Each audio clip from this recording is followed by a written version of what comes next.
afternoon. I hope you don't mind that I dressed up for the occasion.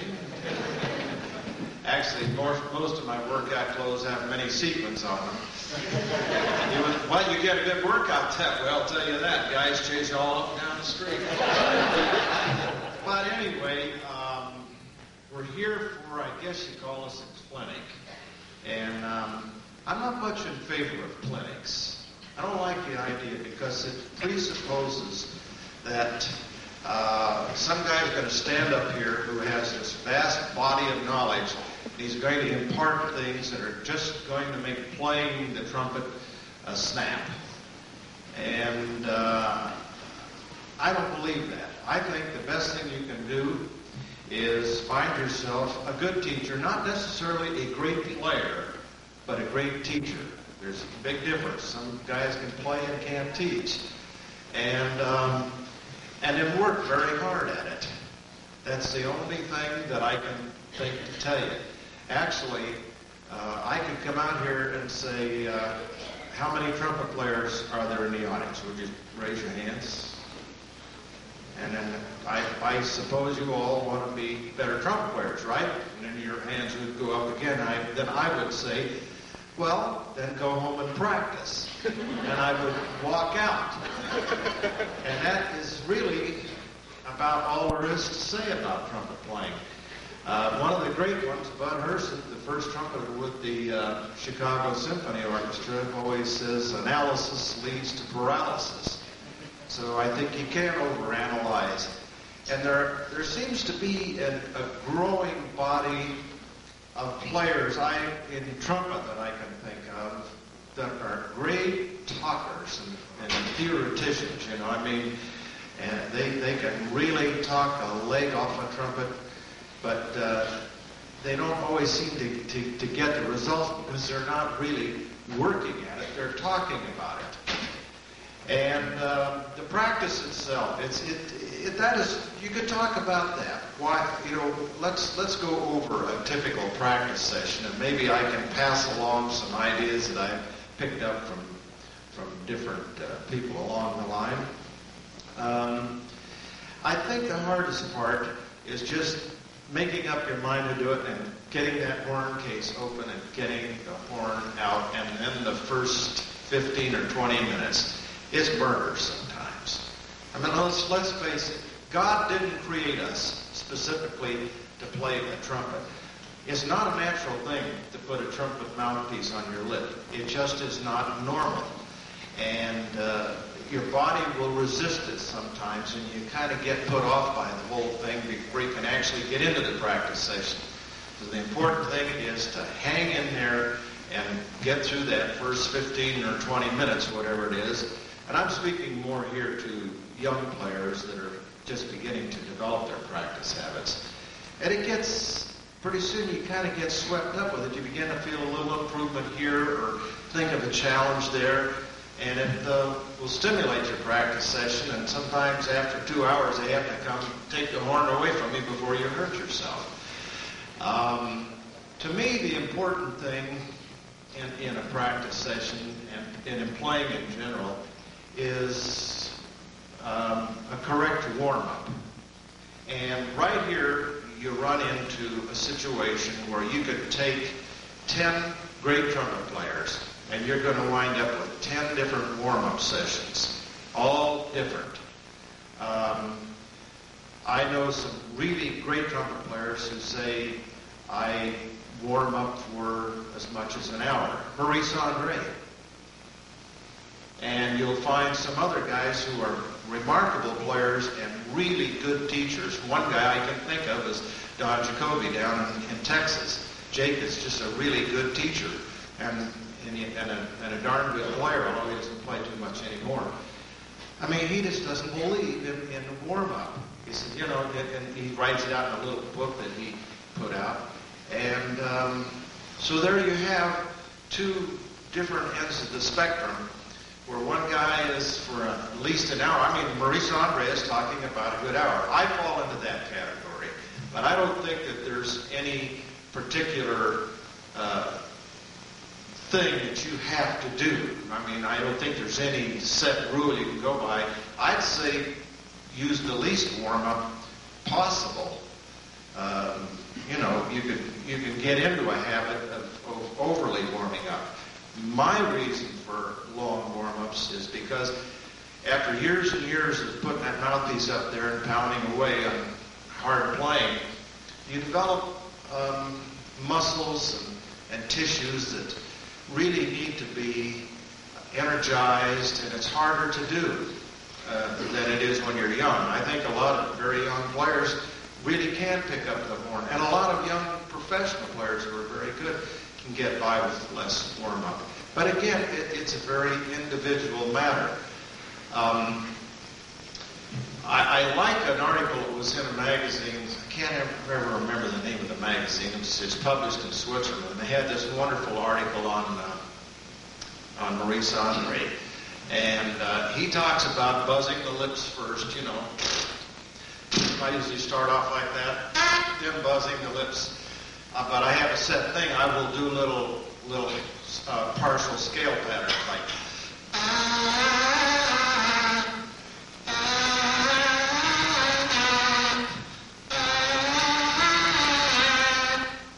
right on up the scale.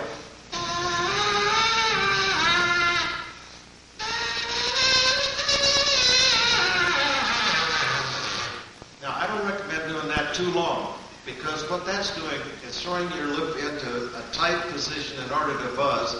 You have to kind of tighten this up in here, but it does send energy into the lips. I like to get to the mouthpiece as quickly as possible.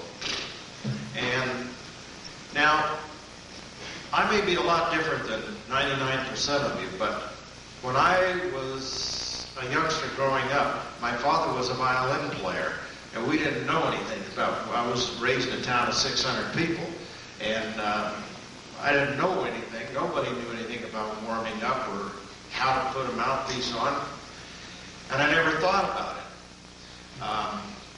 I've won a lot of contests and accomplished a lot of wonderful things, and then when I was about 17 years old, I was on the road with a big jazz band traveling, and playing on a real bad cornet mouthpiece, a real deep thing, playing on a cornet in a band where they were all trumpeters, and I was really out of my element, and in order to get higher notes, I found that, wow, if I just pull that mouthpiece down on the top lip, a little less top lip, and a little over to the side, I'm getting higher notes. And it kept coming farther and farther down until one day I couldn't get a note out of the horn. So I went back home. I graduated high school. I didn't play for probably a month and maybe 6 weeks. And when I started back in, I started with a phobia. I've never gotten it out of my mind that you can lose your lip if you don't do things correctly. And so I work probably much harder at some of these things than I need to.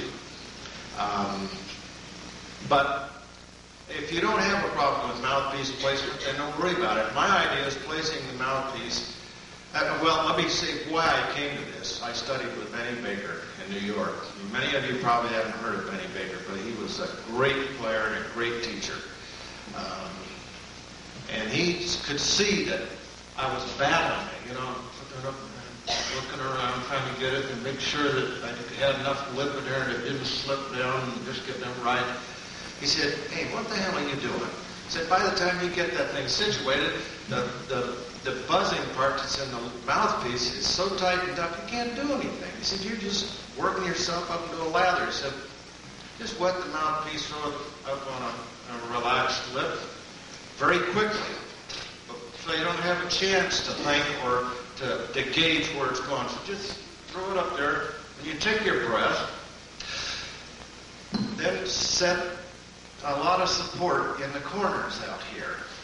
He said it's like tension and relaxation. He said that's what I call it. It's like the Indian yoga system where you're able to have muscle tone and strength in one area, and a neighboring area is completely relaxed.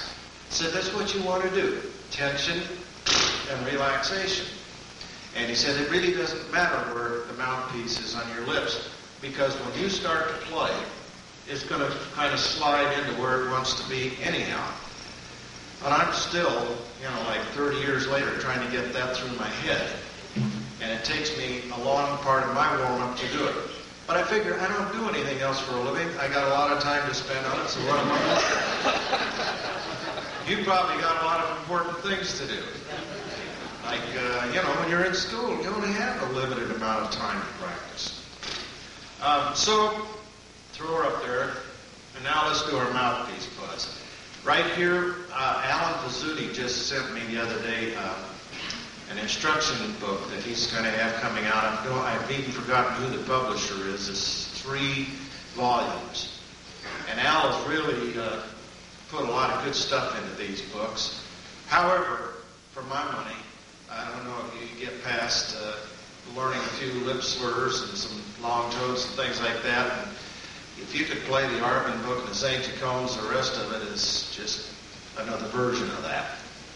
There really isn't any way to improve on those things.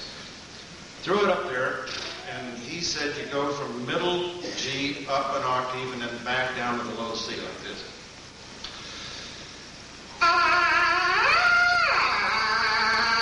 The idea is don't have a break in there any place.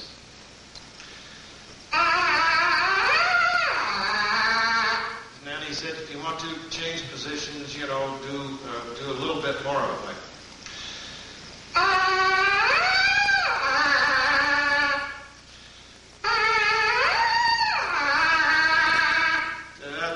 by this time you should begin to feel a little life in the lips.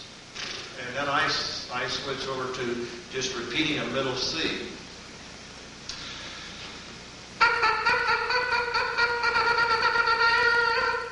At this point, I still haven't got much support going out here in the corner, so I just thought I'd tell you that.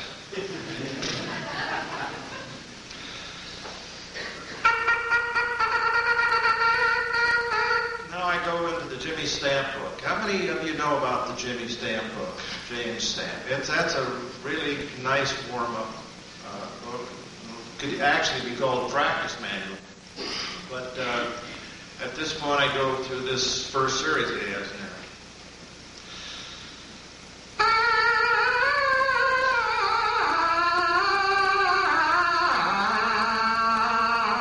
Then it goes on down. I mean, it goes down chromatically, and but actually, for my purposes, if my lip is beginning to shape up, I try to get away from this as quickly as possible. Maybe I'll go down to G next.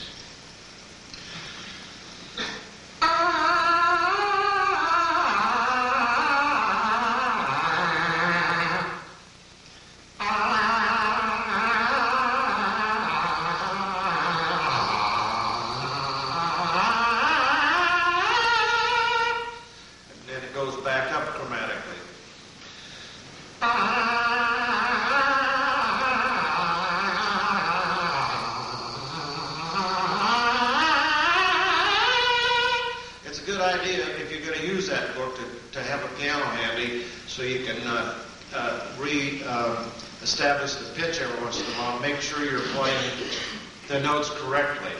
It's important to play the pitch where it's supposed to be. And then, it then goes up a little bit more.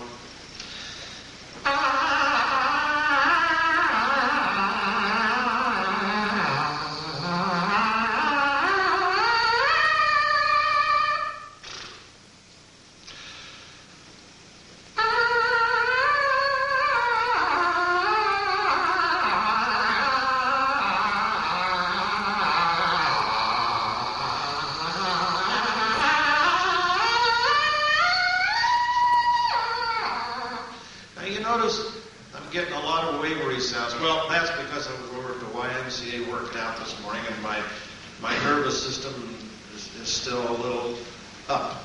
So we'll just have to put up with that. And also, some of the pitch wasn't quite right. It sounded good. But in this article on Maurice Andre, he talks about the warm-up, about the lip buzzing, the mouthpiece buzzing, and then doing it on the horn. He says I do scales. I do some long tones. I do lip slurs. His own patterns that he's worked out. He said the important thing, I use little or no pressure of the mouthpiece on the lips. I use as little as possible, and at the same time, he said, I don't worry about the sound. He just does not worry about the sound, and that released me a great deal, because all of a sudden you're not in a performance in your warm-up. You're warming up. It's your time. In fact, I don't even like to warm up in front of people like this. I don't even like to warm up in front of anybody, because I think that's my private time, and I think we're all entitled to that. But you can't do a clinic that way, which is another good reason for not doing clinics. Okay, now we've done our lip buzzes. I personally, at this point, kind of veer off from most of the others, and what I do is I'll just take like the middle G. Again, I'm setting it on a totally relaxed area here, and if the mouthpiece doesn't feel right, don't start looking for the place.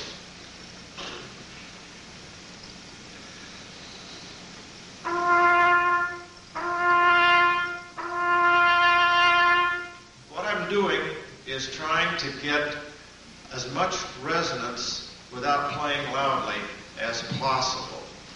And I'll just go down chromatically that way, and all I'm doing is just trying to get the maximum vibration out of the lip that's possible. And when you're doing that, you're going to get a real, just a vibrant sound.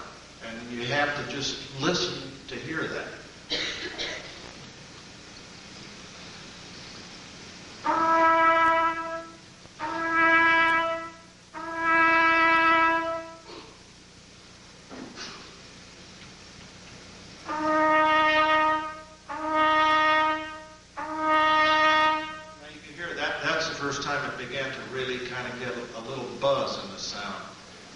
I'll even let it go to the point of being too brilliant, just to make sure that I'm getting my vibrations. And at the same time, I'm reassessing constantly. If I got this nice and loose, and what kind of support am I putting into the corners here? You don't want to strain yourself to the point where you're transferring the tension in here. The idea is to control it so the tension is here and the relaxation is here. And this should remain as relaxed as possible all the time.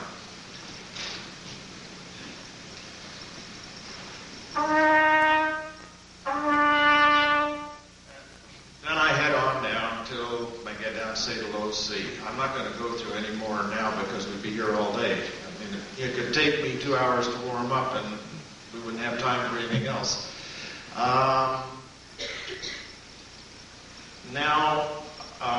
Sometimes I'll start off with just some low notes using little or no pressure, and I'll twist the mouthpiece around my lip to make sure that I'm not using any pressure in order to get the sound.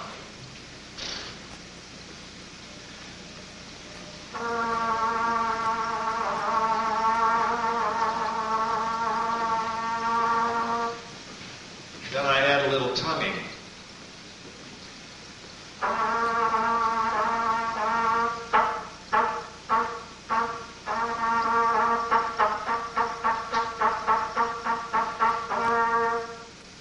Sound very good, but again, I'm not worrying about that. I'll continue on with this. This is probably something I might do if I've had an exceptionally hard day of playing the day before.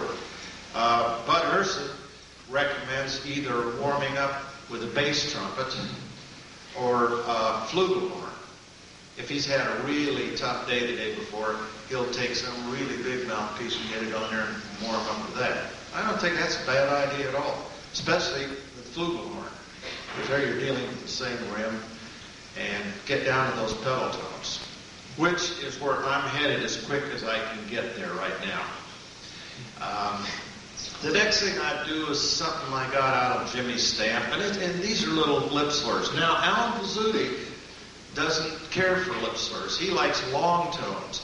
Ray Bracera, who is a really great player and teaches down at the University of Texas, never liked long tones to warm up because he said, I think they tense you up. Long tones to begin with tend to lock you in too much. So Ray is just the opposite. And that's one thing I'm finding out about the trumpet. The longer I'm playing it, the more players that I meet, the top caliber guys that you can hear talk about it, just total opposites sometimes. So if anybody tells you they got the key on how it's supposed to be, you're talking to a phony right off. I mean, there is no set way to go. The main thing is that you do practice. And I've seen this reflected so many times, especially in high schools, where I'll see a youngster who has so much natural talent that it's unbelievable, but they don't have the mind to put it together.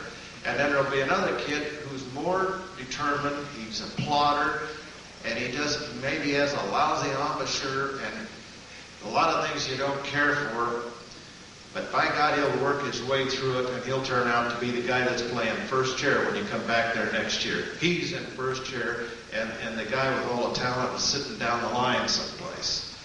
I've seen this happen a lot of times. And good hard work is what you need on these things. There is nothing else. There just isn't any other way.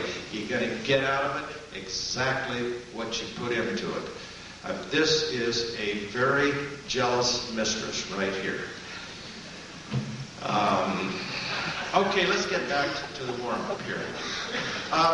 Let's start to think here now about energizing our air column. I energize mine over DeWine today. And I usually, most every day before I play the trumpet, at this point in life, if I want to be able to play, I pretty much have to work out an hour or 2 hours in the gym, lifting weights and doing sit-ups and all of that kind of thing. That'll get this baby ready to go, and that's what you need. Of course, if you don't exercise at all, and you got the mind that says, hey, let's energize this air support here, it's going to work just as good. I'm kind of stupid, so I have to go to the gym a lot. But it's as early as possible in your warm-up, it's good to remember to put that support in there. I'll tell you, I don't know if any of you were at the concert yesterday, or you may be there tonight, which is where the performance is going to be, not here. There's a set of Puccini arias that I play that are really very taxing. It takes a heck of a lot of strength to do it. And I always find that along about the third one, when I'm playing Nessun Dorma, and there's some really kind of high melodic things that need attention, it's right there I begin to say, oh yeah. And if you just put this baby to work right here and take the pressure off the lip, let your lips vibrate, but go to work here, you'd be surprised how much this can do for you. And most of the bad trumpet playing habits come from a lack of this. Because the minute this goes with it. Even if you have the support, if you don't have anything going here, you start putting pressure on your lip too much. And you no longer sing. The best way to learn how to play a trumpet, to be a singer on the trumpet, and to get that air column going correctly, is to watch a good opera singer. Arvin said it in the Arvin book 100 years ago. And most every great cornet soloist who played in the great tradition, guys like Herbie L. Clark, said the same thing. Watch those opera singers. They're the ones that know how to use this stuff. And it's true. So every time I go to see a friend of mine singing in an opera someplace, I always go backstage and I say, I think I owe you $10. Thanks for the lesson. Now, so we're going to start bringing this into action here, and we're going to use a little bit of our Jimmy's stamp. if lip slurs. Okay? Actually, I'm wrong. This is not Jimmy Stamp. This is a friend of mine, Darrell Gibson, who played in the same section with Jimmy Stamp and came out with a book years ago that nobody ever knew anything about. Talking about many of the things that Jimmy Stamp does, but I may have one of the few copies of this book. And I forgot what the book's even called, but it's just a book by Darrell Gibson on how to play trumpet. And I'll just show you the first patterns of his that I get into.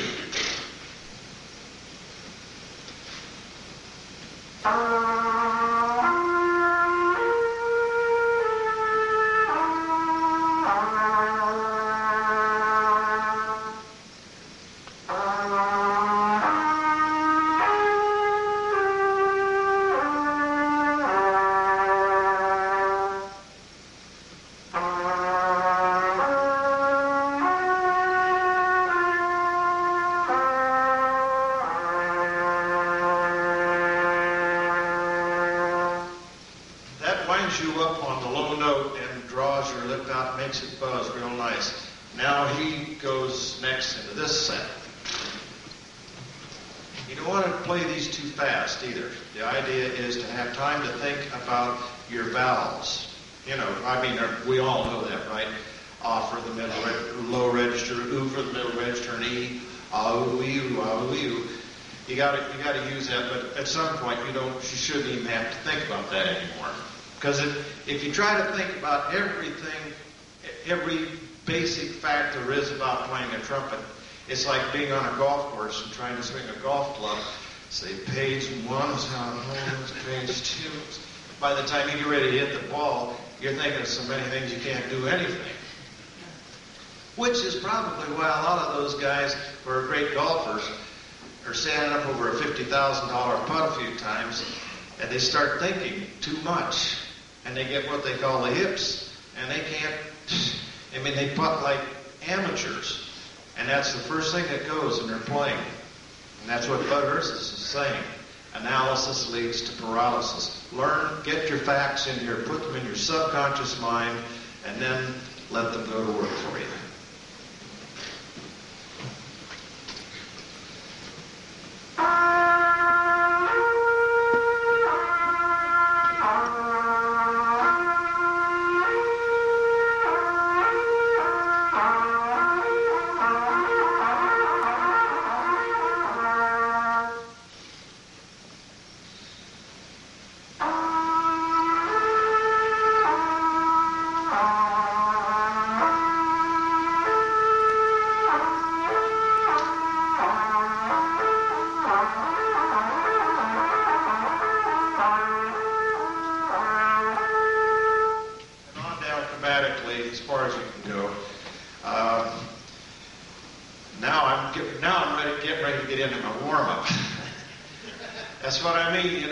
Become a slave to it, which I have, and I'd like to see you maybe avoid that if there's a way that you can think of. Or if you can think of a way that I could play the trumpet successfully, if you got any ideas, I see Al Lauer out there. Al, if you got any ideas of how I could get by with a 15, 20-minute warm-up, for God's sakes, please tell me soon. All right, now I go to the, and all the time, one of the main things I'm looking for at this point is to get extreme vibration from the lips, especially in the middle and lower register. So at this point, I may now start to play very loudly for just a few minutes. I'll demonstrate.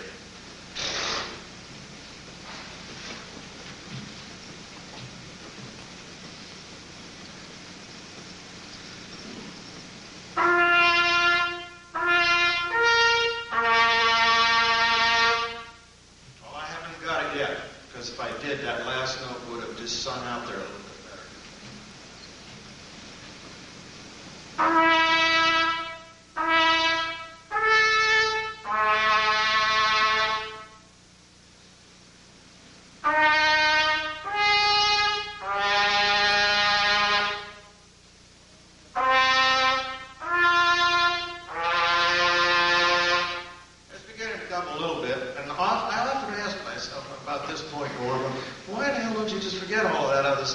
just play loud to begin with, which is something I've recommended for teaching little kids.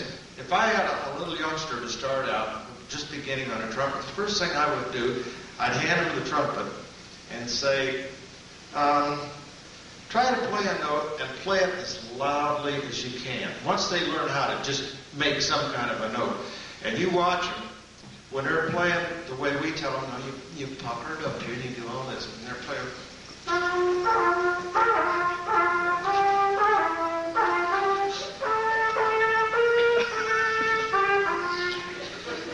And they go through life like that.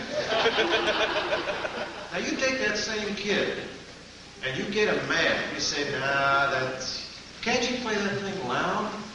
And you watch him and you say, what do you mean? My teacher said, play it loud.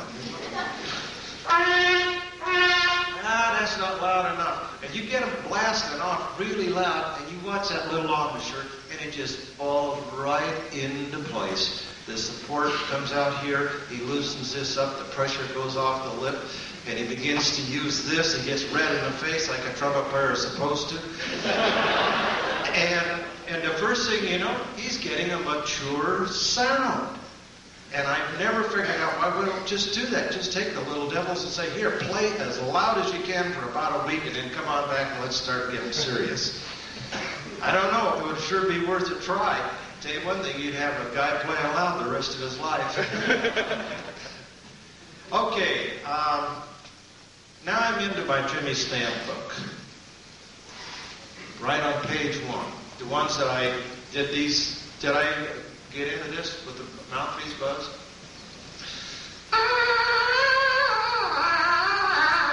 Yeah, I did, didn't I? Okay, well then I do that on more.